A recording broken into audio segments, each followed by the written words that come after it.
Hello everyone and welcome back to this channel. Today we'll be doing another ranking video on the games I got from Video Games Monthly. And these are the games I got from the month of October. Now I haven't done this in a couple months I don't think because I've been kind of busy. Remember, if you're new to this channel, don't forget to hit the like and subscribe button as it helps us channel grow. And don't forget to hit the notification button for all future videos. So, here are the ranking video for the games of Video Games Monthly for the month of October 2025. We're starting off with Road Rash for the Sega Genesis. Road Rash is a racing game and a vehicle combat video game developed and published by EA for the Sega Genesis in 1991. The game is centered around a series of motorcycle races throughout California that the players must win to advance to the higher difficult races, while engaging in unarmed and armed combat to knock out the other racers. Now, I know a lot of people like this game, but I could not get into this one. I did not like this. I just didn't care for it too much, and I'm gonna give this a D.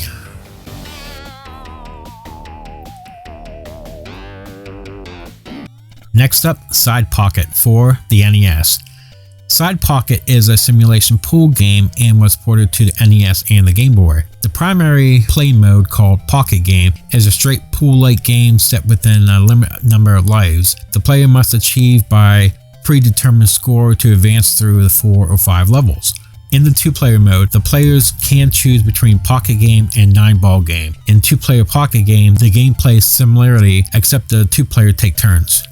And I don't know, it's a pool game. It was okay. I'm gonna give this a C.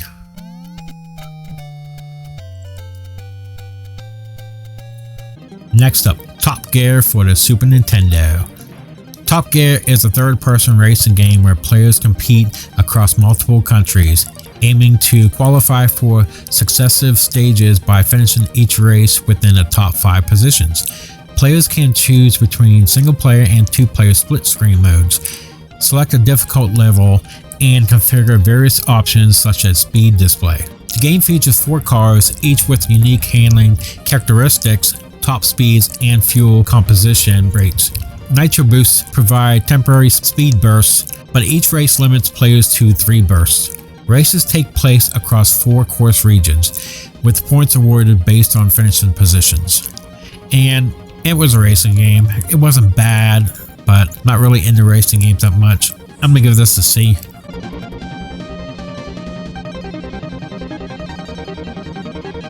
Next up, RBI Baseball 4 for the Sega Genesis.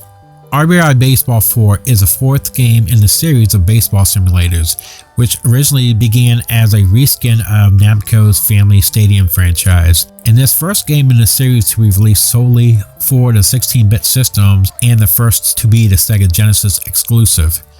Included with the new features introduced to RBI Baseball 4 are a home run derby mode and a mode called Game Breakers, where the players is placed in a demanding scenario and must figure out how to proceed. The game is okay. I'm not really into sports games that much, especially on the older systems, but it handled okay. I'm gonna give this a C.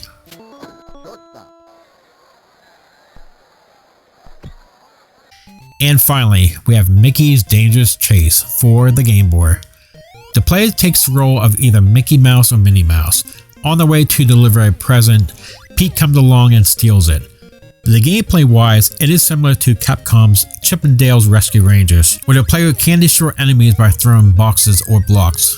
And there are items that grant temporary invincibility along with the 1-ups and boosts to the player's health. Players have to navigate a lake, the summit of a mountain, through a vast forest, and even stroll through a shopping center while avoiding insects, small animals, and snowballs. The best way to describe this, yes, this is very similar to Chip 'n Dale's Rescue Rangers. I found this to be fun. It surprised me. I really did have a fun playthrough with this. Not as good as Chip 'n Dale's Rescue Rangers, but this is still a solid playthrough. The graphics were okay, had a decent soundtrack, and I'm gonna give this a B.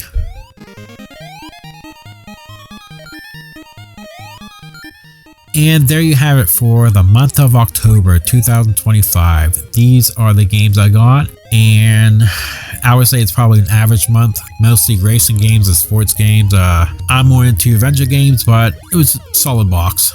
And let me know in the comments below how you would rate these and what you would do different. Until next time, peace out.